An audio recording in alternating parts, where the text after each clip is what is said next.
Yan ang exhaust valve spindle rotation indicator or rotation check rod. Ang mechanism na ito ay may dalawang purpose.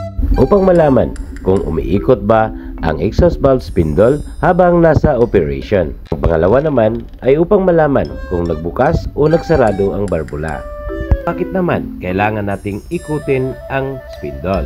Para magkaroon ng lapping effect habang nasa operation upang panatilihing malinis ang areas between spindle and seat.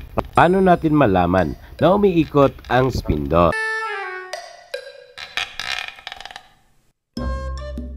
Sa top assembly ng exhaust valve ay makikita natin ang rotation indicator tip.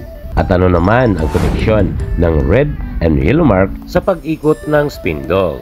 Sa oras na i-release ang mechanism ay lalapat ang tip sa ibabaw ng spring air cylinder piston.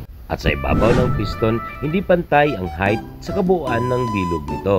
May mahaba at meron namang maiksing parte. At meron namang mataas at mababang parte. Ang mataas na parte ay maiksi lang kaysa naman sa mababang parte. Habang tumatakbo ang ating makina, kung katatandaan ay hindi steady ang height ng rotation indicator.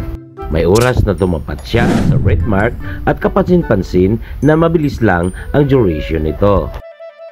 Ibig sabihin nun, tumama siya sa mataas at maiksing bahagi ng spring air piston top. At sa yellow mark, mas matagal ang duration kumpara naman sa red mark. Ibig sabihin nun, tumapat din ang indicator tip sa mababa at mahabang bahagi ng spring air cylinder piston top. At sa video ito, umiikot ang spindle natin, kabaro.